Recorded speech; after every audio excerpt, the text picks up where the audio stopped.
Keerthana ma'am வந்து first ஜெய்க்கு அம்மா அப்படின்னு ஜெய் சாருக்கு அம்மான்னு சொன்ன உடனே ஐயோ நான் பண்ண மாட்டேன், நான் என்னோட இமேஜ் போயிடும் அது இதுன்னு சொல்லிட்டு இருந்தாரு. அதுக்கப்புறம் சத்யராஜ் சாருக்கு ஒய்ஃப்னு உடனே ஓகேன்ட்டாங்க.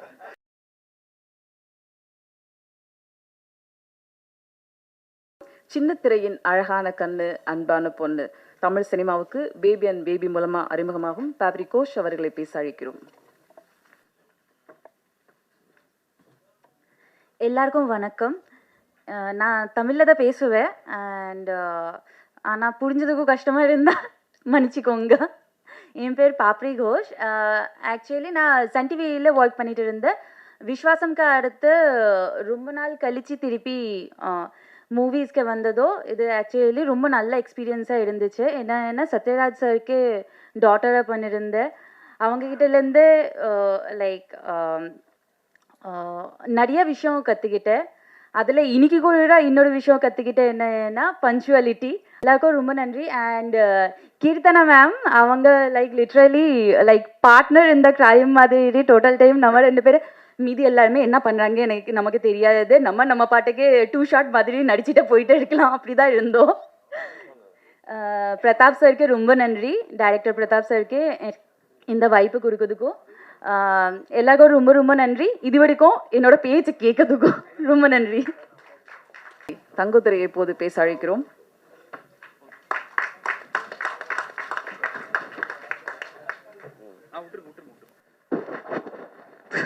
Thank you madam. ராக்கெட் லான்ச்சிலிருந்து ஆடியோ லான்ச் வரைக்கும் மக்கள்கிட்ட வெற்றிகரமாக கொண்டு சேர்க்கிற அன்பான பத்திரிகையாளர்கள் அனைவருக்கும் என்னுடைய அன்பான வணக்கங்கள். தேங்க்யூ. பேபி அண்ட் பேபி ரொம்ப ஒரு ஜாலியான ஒரு ஃபேமிலி மூவி. சூப்பராக வந்திருக்கு படம். ரொம்ப ஹாப்பியாக இருக்குது இந்த படத்தில் நானும் நடிச்சிருக்கிறதுல. கண்ணுக்கு மையழகு, இந்த படத்துக்கு அண்ணன் ஜெய் அழகு. புதுசாக வாங்கின ஸ்மார்ட் போர்ட் மாதிரி எப்பயுமே ஸ்மார்ட்டாகவே இருப்பார். ரொம்ப ஒரு சூப்பரான ஒரு ஜாலியாக இருந்த அவர் கூட நடித்ததில். எங்கேயும் இப்போது படத்தில் நடித்த அவர் கூட, அதுக்கப்புறம் இந்த படத்தில் அவர் கூட சேர்ந்து நடிக்கிறதுல எனக்கு ரொம்ப சந்தோஷமாக ஹாப்பியாக இருந்தது. ரொம்ப மகிழ்ச்சி. அடுத்து நம்ம யோகி பாபு அண்ணன். அவர் வந்து பார்த்தீங்கன்னா தெலுங்கில் மகேஷ் பாபுனா தமிழில் யோகி பாபு. அவர் ஆக்ஷனை மாஸாக பண்ணுவார், இவர் ரியாக்ஷனை தமாஷாக பண்ணுவார். அந்த மாதிரி பர்ஃபார்மரு. அது இல்லாமல் அண்ணன் மகா நடிகன் சத்யராஜ் சார், அவரோட ஃபேவரட். நான் ரொம்ப அவரோட ஒரு பர்ஃபார்மன்ஸை பார்த்து அப்படியே விழப்பாக இருக்கும். ரொம்ப ஹாப்பியான விஷயம், ரொம்ப மகிழ்ச்சியானது. அப்புறம் இமான் சார் மியூசிக்கு சூப்பராக இருக்கும். இப்போ சில பேர்லாம் பாட்டு கேட்டால் கேட்டுக்கிட்டே இருப்போம், ஆனால் சாரோட பாட்டு போட்டால் நம்ம கேட்டுக்கிட்டே இருப்போம். அந்தளவுக்கு வேறு லெவலில் கலக்குவார். இப்போ மழை வந்தால் தான் அந்த மண் வாசனை வரும். சாரோட மியூசிக் வந்தாலே அதில் மண் வாசனை கிடைக்கும் நமக்கு. அந்தளவுக்கு ஒரு மண் வாசனையோட மியூசிக்கை கலக்கியிருக்கார் இந்த படத்தில். டைரக்டர் பிரதாப் சார் அடடா, உண்மையிலேயே எல்லாருமே ஒரு குழந்தை மாதிரியே வேலை வாங்கினார் அந்த படத்துக்கு ஏற்ற மாதிரியே. ஆக்சுவலி பிரதாப் சார் வந்து இந்த டைட்டில் பேபி அண்ட் பேபின்னு எதுவும் வச்சா தெரில, கதைக்காக வச்சாரா இல்லை கதாநாயகிக்காக வச்சாரா தெரில. ஏன்னா கதாநாயகியே கொஞ்சம் குழந்தை மாதிரி தான் இருப்பாங்க, பிரக்யா. ஸோ அது இல்லாமல் தாய் சன்சிகா, நிறைய ஆர்டிஸ்ட்டு, மேடம் கீர்த்தனா மேடம்லேருந்து எக்கச்சக்கமான நடிகர்கள். எனக்கு எல்லாமே ஃபேவரட்டான ஆர்டிஸ்ட்டு. சிங்கம்புலி அண்ணன், இளவரசு அண்ணன், அப்புறம் நம்ம மொட்டை ராஜேந்திரன் சார், அதான் நான் சொல்கிறேன் பாருங்க, ஸ்ரீமன் சார், ராமர், நிறைய ஆக்டர் இருக்காங்க ஃபேவரட் ஆக்டர்ஸு. இதில் மொட்டராஜன் சார் கூட தான் எனக்கு காம்பினேஷனு. எப்படி புதுசாக வாங்கின செல்லுக்கு லேமினேஷன் பண்ணுறோமோ அது மாதிரி அவரோட காம்பினேஷன் எனக்கும் ரொம்ப செட் ஆகிருக்கு. டிடி ரிட்டர்ன்ஸ், பாரிஸ் ஜெயராஜ்லாம் அவரோட காம்பினேஷன் நல்லாவே போயிருக்கும். ஸோ இந்த படத்துலையும் அப்படியே கார்டியன் எல்லாம் தொடர்ந்து இந்த படத்துலையும் எனக்கும் மொட்டராஜன் காம்பினேஷன் ரொம்ப ஜாலியாக வந்திருக்கு, ஒரு ஜாலியாக. அப்புறம் ஏது எல்லாத்தையும் பேசுகிறேன், வேறு ஏதாவது சொல்லணும். ப்ரொடியூசர் சார் வந்து நான் சீரியஸாக பேசுகிறேன்னு பார்த்தா அவரே வந்து அடி என்னாச்சு காமெடி கலக்கிட்டு இருக்காரு. அடுத்தது அவர் ஒரு காமெடி படம் டைரக்ஷன் பண்ணலாம் பொழுது, அந்த மாதிரி சூப்பராக பண்ணியிருக்காரு யுவராஜ் சார். பாப்ரி கோஷ் மேம், சாய் சன்சிகா, நிறைய ஆர்டிஸ்ட் இருக்காங்க. ஸோ ஒரு ஜாலியான ஒரு குடும்பத்தோடு வந்து பார்க்குற படம், ஒரு பேபியோடு வந்து ஹாப்பியாக பார்க்குற படம். ஸோ உங்கள் பேபியெல்லாம் கூப்பிட்டு வந்துடுங்க, குழந்தைய சொல்கிறேன் நான். ஸோ எல்லோரும் வந்து ஜாலியாக சந்தோஷமாக படத்தை பார்த்து என்ஜாய் பண்ணுங்கள். Thank you so much. தேங்க்யூ. நடிகை கீர்த்தனா அவர்களை பேச அழைக்கிறோம். எல்லாருக்கும் வணக்கம். இங்கே வந்திருக்க பத்திரிகையாளர்களுக்கும் மேடையில் அமர்ந்திருக்க பெரியவருக்கும் எல்லாருக்குமே வணக்கம். Baby and baby Yuvraj films producer Yuvraj சாருக்கு நான் ரொம்ப தேங்க்ஸ் சொல்கிறேன் இந்த படத்தில் எனக்கு சான்ஸ் கொடுத்தது. ஆக்சுவலி இது எனக்கு ஒரு ரீஎன்ட்ரி. ஆஃப்டர் லாங் டைம் நான் மூவியில் ரீஎன்ட்ரி ஆயிருக்கேன். ஸோ ஃபஸ்ட்டு ஜெய்யோட அம்மா சொன்னாங்க, அதுக்கப்புறம் சத்யராஜ் சாரோட பேரண்ட்ஸ் சொன்னோடனே சரி ஓகே அப்படின்னு சொல்லி கமிட் ஆகிட்டேன். உண்மையிலே சூப்பர் கேரக்டர், நல்ல ஒரு காமெடி ஃபிலிமு. இப்போ லேட்டஸ்ட் ட்ரெண்டிங் மாதிரி என்ன சொல்கிறது, பேபிங்கிறது வந்து எல்லோரும் அவங்க கேர்ள் ஃப்ரெண்டை தான் கூப்பிடுவாங்க. ஸோ அந்த மாதிரி இருக்கிற இதில் பார்க்கும்போது உண்மையிலே ஒரு குழந்தையோடைய விஷயங்களை வந்து எடுத்து காட்டியிருக்காங்க. ஸோ நல்ல படம், கண்டிப்பாக நீங்கள் எல்லாம் பார்த்துட்டு எங்களுக்கு ஆதரவு கொடுக்கணும்.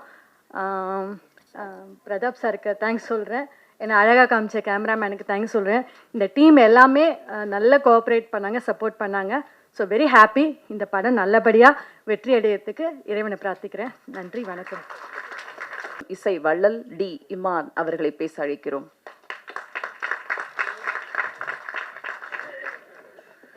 எல்லா துதிக்கான மகிமையும் இயேசு கிறிஸ்து ஒருவருக்கே. இசை வள்ளல் டைட்டில்லாம் கொஞ்சம் ஓவராக தான் இருக்குது. சாரோடைய பேரன்பால் நடந்த விஷயம் தான் அது. ஸோ அதனால் ரொம்ப பெருசாக சீரியஸாக எடுத்துக்குவானா அது. அண்டு பேபி அண்ட் பேபி இந்த படம் ஃபஸ்ட்டு கதை சொன்ன டைம்லேருந்து அது ஃபுல்லாக ப்ராசஸ் ஆகி அது ஷூட்டிங்லாம் முடிஞ்சு என்னுடைய டேபிளுக்கு பேக்ரவுண்ட் ஸ்கோர் வர வரைக்கும் அதோடைய ஃபஸ்ட்டு ஆரம்பிக்கும் போது என்ன மாதிரியான ஒரு பாசிட்டிவிட்டி இருந்ததோ அது படம் முழுக்க அது பார்க்க முடிஞ்சது. நல்ல ஒரு ஃபேமிலி என்டர்டெய்னர். அது த்ரூ அவுட்டாக உட்காந்து பார்த்து எல்லாம் ஃபேமிலியோடு உட்காந்து பார்த்து சிரிக்கவும் சிந்திக்கவும் வைக்கிற ஒரு அருமையான திரைப்படம் இது. அண்டு இவ்வளோ ஆர்டிஸ்ட், இவ்வளோ முக்கியமான ஆர்டிஸ்ட் எல்லாருமே பயங்கர பிஸியாக இருக்கிற ஆர்டிஸ்ட், இவங்களுடைய கால் ஷீட் வாங்குறதே அவ்வளோ சிரமம். இப்படிப்பட்ட ஆர்டிஸ்ட் எல்லாரையும் சேர்த்து ஒரு படத்தில், அதுவும் ஒரு ஃபஸ்ட்டு டெபியூடன்ட் டைரக்டருக்கு அமைவதுன்றது ஒரு பெரிய விஷயம். அதுக்கு மிஸ்டர் பிரதாப் அவர்களுக்கு என்னுடைய வாழ்த்துக்களை தெரிவிச்சுக்கிறேன். I think you are lucky sir, இவ்வளோ ஆர்டிஸ்ட் காம்பினேஷன் ஒட்டு மொத்தமாக உங்களுக்கு கிடைச்சதுக்கு. அண்டு ரொம்ப ப்ராம்ப்டாக அது ஆரம்பித்த டைம்லேருந்து முடிக்கிற வரைக்கும் யாரோடைய டைமையும் அது வேஸ்ட் பண்ணாமல் கரெக்டாக அவங்களுடைய விஷயத்தை கரெக்டாக ஹானர் பண்ணி எல்லாருக்குமே வீட்டுக்கு அமைச்சிருக்காங்க. ஸோ அதுவே ஒரு பெரிய சக்ஸஸ் சார். ஒரு படம் எடுத்துட்டிங்களா சார், இதுவே போதும் சார், பெரிய அனுபவம் உங்களுக்கு வந்து கொடுத்துருக்கோம் சார்.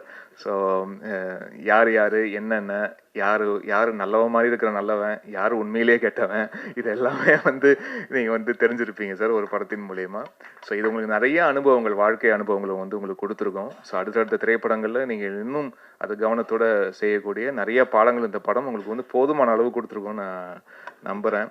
ஸோ அதுக்கு அண்டு அவருக்கு என்னுடைய வாழ்த்துக்கள். அவருடைய நல்ல மனசுக்கும் இந்த டோட்டல் டீமோடைய எல்லாரோடைய நல்ல மனசுக்கும் இந்த திரைப்படம் மிகப்பெரிய வெற்றி அடையணும்னு நான் விரும்பி கேட்டுக்கிறேன். ப்ரெஸ் அண்ட் மீடியாவுடைய சப்போர்ட் எங்களுக்கு எப்போவுமே இருந்திருக்கு, இந்த திரைப்படத்துக்கும் இருக்கு. நான் எல்லாம் வல்ல இறைவனை வேண்டிக்கிறேன். நன்றி, வணக்கம். அழைக்கிறோம் யதார்த்த நடிப்பை பேபி அண்ட் பேபியில் வழங்கிய சாய் தன்யா அவர்களை. ஹலோ ஆல், ரொம்ப தேங்க்ஸ் எல்லாருமே வந்து சப்போர்ட் பண்ணதுக்கு. இதே மாதிரி தியேட்டர்ஸில் வந்துட்டு போய் பார்த்து சப்போர்ட் பண்ணுங்கள். எனக்கு இவ்வளோ ஒரு சூப்பரான க்ரூவோட ஒர்க் பண்ணுற ஒரு எக்ஸ்பீரியன்ஸ் கிடச்சது. எனக்கு actually I feel so grateful about it. And thank you so much Pratap sir, Jai sir and Yogi Babu sir, இவ்வளோ நாள் இந்த சப்போர்ட்காக and also for giving me this opportunity. So to support. இது வந்து ஆக்சுவலி பேபி அண்ட் பேபி பார்த்தீங்கன்னா ஒரு காமெடி அண்ட் ஆல்சோ எமோஷனல் ரெண்டுமே சேர்ந்த மாதிரி ஒரு ஃபிலிம். கண்டிப்பாக எல்லாருக்குமே ரொம்ப பிடிக்கும், எஸ்பெஷலி ஃபேமிலி ஆடியன்ஸஸ். ஸோ நீங்கள் எல்லாமே உங்கள் ஃபேமிலியோட வந்து தியேட்டர்ஸில் பாருங்கள், சப்போர்ட் பண்ணுங்கள். Thank you so much. Bye. Baby and baby படத்தை முதலாவது படமாக கொண்டு வந்த அறிமுக இயக்குனர் பிரதாப் அவர்களை உங்கள் முன் பேச அழைக்கிறோம். எல்லாருக்கும் வணக்கம். எனக்கு அவ்வளோ பேச வராது, ஏதாவது தப்பாக பேசினா கொஞ்சம் மன்னிச்சிடுங்க. இந்த கதை எழுதி முடித்த உடனே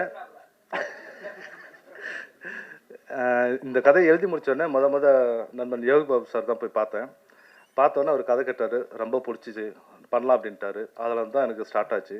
ஸ்டார்ட் ஆனோடனே அப்புறம் நிறைய பேர்த்துட்டு போனேன். அதுக்கப்புறம் நம்ம யுவராஜ் சார்கிட்ட போய் இந்த கதையை சொன்னேன். சொல்லும்போது அவர் வந்து ஃபஸ்ட்டு முறை கேட்கும்போது அவருக்கு வந்து ரொம்ப பிடிச்சிருந்துச்சி. பிடிச்ச உடனே இப்போ அடுத்து என்ன பண்ணலாம், யார் வேணும், ஆர்டிஸ்ட் வேணும் அப்படின்னு சொல்லும்போது அப்புறம் யோகி பாபு சார், அதுக்கப்புறம் ஜெய் சார், அப்புறம் இந்த கேரக்டர் இருக்குது, இந்த கேரக்டர்னு அப்புறம் ஒவ்வொரு கேரக்டர் என்னென்னா இவரே சொல்ல ஆரம்பிச்சிட்டாரு. இளவரசன் சார் இதுக்கு போயிடலாம், அது வந்து அவர் போயிடலாம், அப்புறம் இவர் கிங்ஸ்லி கூப்பிடலாம், அப்புறம் இந்த கேரக்டர் வந்து மொட்டராஜன் சாரை போடலாம். பார்த்தா இங்கே பட்ஜெட் ஏறது இவருக்கு தெரியுதா இல்லையான்னு தெரியல. ஆனால் எல்லாத்தையுமே வந்து போடலாம்னு சொல்லிட்டு அப்படி டோட்டலாக பார்த்தா 25 ஆர்டிஸ்ட்டு. அப்புறம் பட்ஜெட் போட்டு பார்க்குறாங்க, இவருக்கு ஷாக் ஆகுது, ஐயோ தெரியாதனமா சொல்லிட்டோம் அப்படிங்கிற மாதிரி இவர் ஒரு பக்கம் ஒரு ஃபீல் ஆகுறாரு. அதுக்கப்புறம் எப்படியா இருந்தாலும் இந்த படத்தை நம்ம பண்ணுறோம், ஏன்னா எவ்வளோ கேஸ்டிங் இருந்தால் தான் அது ஒரு விஷயத்தை எப்படி சொல்கிறாங்கிற ஒரு ஒரு விஷயம் இருக்குது. அதனால் இந்த கதைக்கு இவ்வளோ ஆர்டிஸ்ட் தேவை, நம்ம கண்டிப்பாக இது பண்ணலாம் அப்படிங்கிற மாதிரி யுவராஜ் சார் ஸ்டார்ட் பண்ணார். அதுக்கப்புறம் நான் சத்யராஜ் சாரை போய் மீட் பண்ணோம். மீட் பண்ணும்போது அவர் ஒரே ஒரு அர்த்தம் சொன்னார், இந்த படத்தில் நான் வந்து என்ன பண்ண போகிறேன் அப்படின்னாரு. அப்புறம் அவருக்கு தனியாக எக்ஸ்பிளைன் பண்ணி சொல்லும்போது அவருக்கு ரொம்ப பிடிச்சிது. அவர் வந்ததுக்கப்புறம் இதுக்கப்புறம் அந்த இதில் ஒரு ஸ்கேல் அப்படியே மாறிச்சு. அதுக்கப்புறம் ஜெய் சாரை மீட் பண்ணி பேசணும். ஜெய் சார் மீட் பண்ணி பேசும்போது அவர் கதையை கேட்டார். கதையை கேட்டவுடனே ரொம்ப பிடிச்சிருச்சு, கட்டி பிடிச்சி பண்ணலாம் அப்படின்ட்டாரு. அப்போ ஷூட்டிங் டைமில் என்னென்னா அவருக்கு வந்து என்னென்னா இந்த ரம்ஜானில் வந்து நோன்பு இருந்தார். நம்மளாம் ஒரு வேளை சாப்பிட்றாவே டென்ஷன் ஆயிரும். அடுத்த வேலை பார்க்கும்போது என்னடா சாப்பாடு உண்டு. அவர் 3 வேளையுமே சாப்பிட மாட்டார். வெறும் தண்ணி மட்டுமே குடிச்சிட்டு இருந்து 3 வேளையுமே வந்து நடிச்சு கொடுத்தாரு. அது அது அவருக்கு தெரியுமா தெரியாதா எனக்கு தெரியாது. ஆனால் அவரோட வலி எனக்கு தெரியும். ஏன்னா ஷார்ட்டு திடீர்னு கூப்பிட்டா டென்ஷன் ஆகும்ல, அந்த பசியோட அந்த ஒரு டென்ஷனோட இருக்கும்ல. அவர் இருந்த அந்த 25 நாளுமே சாப்பிடாம தான் வந்து ஒர்க் பண்ணார். அந்த நோன்பு இருந்த சமயத்தில் அவ்வளோ கஷ்டப்பட்டார், அவ்வளோ வலி வேதனையோடு பண்ணார். அது எனக்கு நல்லா புரிஞ்சுது. ரொம்ப நன்றி சார், தேங்க்யூ சார். அதுக்கப்புறம் யோகி பாபு சார் வந்து பயங்கர சப்போர்ட் பண்ணார். எல்லா விதத்துலையும் எனக்கு ரொம்ப ஹெல்ப்ஃபுல்லாக இருந்தார். இந்த படம் முக்கியமாக நகரத்துக்கு காரணமே யோகி பாபு சார் மிக்க ஒரு மெயினான ஒரு இது. அதுக்கப்புறம் சாய்தன்யா அவங்க, அப்புறம் இவர் சிங்கமொழி அண்ணன், அப்புறம் ஸ்ரீமன் சார். ஸ்ரீமன் சார்லாம் பார்த்தா ஸ்பாட்டுக்கு வந்துட்டாருன்னா கேரவனுக்கே போக மாட்டார், ஸ்பாட்லேயே தான் இருப்பார். 2 பேரும் சேர்ந்து நல்லா டிஸ்கஸ் பண்ணுவோம். நிறைய விஷயங்கள் அவர் வந்து நல்லா ஹெல்ப் பண்ணார். அப்புறம் கிங்ஸ்லி, அப்புறம் இவர் இளவரசர் சார், அதுக்கப்புறம் பிரகையா, எல்லாருமே வந்து நல்லா சப்போர்ட் பண்ணாங்க. அதுக்கப்புறம் நம்ம கேமராமேன் என்னென்னா, எனக்கு யாரோ பார்த்தோம், பட் கேமராமேன் வந்து கதை கேட்டார். கதை கேட்கும்போது அவர் கேட்கும்போது அவர் அந்த கேட்குற விஷயங்கள் எனக்கு ரொம்ப பிடிச்சிருந்தது. அதுக்கப்புறம் அவரோட ஒர்க்லாம் பார்க்கும்போது ரொம்ப இதாக இருந்தது. ஸ்பாட்டில் அவர் வந்து நான் என்ன கேட்குறேனோ அதை எவ்வளோ ஃபாஸ்ட்டாக அழகாக எடுக்க முடியுமோ அவ்வளோ அழகாக எடுத்து கொடுத்தார் அவர். ஸோ கேமராமேனுக்கு ரொம்ப நன்றி, தேங்க்யூ. அதுக்கப்புறம் நம்ம இவர் தங்கதோர் அண்ணன் வந்து ஸ்பாட்டில் செம ஜாலி. இங்கே எவ்வளோ அடித்தாரோ அதை விட பல மடங்கு அடிப்பார். அடித்து அதில் நம்ம ஏதாவது சின்னதாக பொறுக்கி போடுற மாதிரி இருக்கும். ரொம்ப ஃபன்னாக ஜாலியாக இருந்தார். அதுக்கப்புறம் இவங்க கீர்த்தனா மேம் வந்து ஃபஸ்ட்டு ஜெய்க்கு அம்மா அப்படின்னு, ஜெய் சாருக்கு அம்மான்னு சொன்னோடனே ஐயோ நான் பண்ண மாட்டேன், நான் என்னோட இமேஜ் போயிடும் அது இதுன்னு சொல்லிட்டு இருந்தார். அதுக்கப்புறம் சத்யராஜ் சாருக்கு ஒய்ஃப்னோடனே உடனே ஓகேன்ட்டாங்க. அது ஏன்னா எனக்கு இன்னமும் தெரியல. இப்படி பல விஷயங்கள் நிறைய விஷயம் நடந்துச்சு. அப்புறம் டெக்னீஷியனாக பார்த்தா நம்ம ஆர்ட் டைரக்டர்லாம் வந்து என்ன சொல்கிறது, நிறைய பெரிய விஷயங்கள்லாம் சாதாரணமாக எங்களுக்கு பண்ணி கொடுத்தாரு. ஸோ ஆர்ட் டைரக்டர் ரொம்ப நன்றி. அப்புறம் எடிட்டர் வந்து அனந்தரிங்க குமார், அவரும் நல்லா ஹோப்ஃபுல்லாக நல்லா ஒர்க் பண்ணி கொடுத்தாரு. அதுக்கப்புறம் சில ராஜேஷ், இளன் சார், அப்புறம் அஸ்ரப் சார், அப்புறம் உதயகுமார் மேனேஜர், இவங்களாம் நல்லா சப்போர்ட் பண்ணாங்க. அப்புறம் பொள்ளாச்சியில் நிறைய பேர் வந்து இந்த வீட்டு ஹவுஸ் ஓனர் ராதாகிருஷ்ணன் சொல்லிட்டு அவரும் நல்லா சப்போர்ட் பண்ணாங்க. ஸோ அந்த படம் நல்லபடியாக வந்திருக்கு. எங்களால் முடிஞ்சவரையிலும் நாங்கள் வந்து நல்லபடியாக எடுத்துருக்கோம். இதுக்கு மேலே பார்த்துட்டு நீங்கள் தான் பதில் சொல்லணும். இது ஒரு குடும்ப பாங்காக ஒரு ஃபேமிலி ட்ராமா கலந்த ஒரு காமெடியான படம். நல்லா 2 மணி நேரம் உட்காந்து நல்லா என்ஜாய் பண்ணிட்டு போயிடலாம். ஸோ அப்படி ஒரு படம். இந்த படம் வெற்றி பெற பத்திரிகை நண்பர்கள் மற்றும் பெரியவர்கள் எல்லாம் வாழ்த்தி வணங்கும்படி கேட்டுக்கொள்கிறேன். நன்றி, வணக்கம், தேங்க்யூ. சார் இமான் சார் பதட்டத்தெல்லாம் விட்டுட்டேன் சார். ஐயோ சார், சாரி சார், பதட்டமாக இருக்குது, சாரி. ஒரு நிமிஷம். என்னன்னா இப்போ எல்லாம் முடிவாயிருச்சு, மியூசிக் யார் பண்ணலாம் அப்படின்னு சொல்லி பேசிட்டும்போது டக்குன்னு யுவராஜ் சார் இருந்துக்கிட்டு இமான் சார்ன்ட்டார். ஏன்னா அதே தான் நானும் முடிவு பண்ணியிருக்கேன்.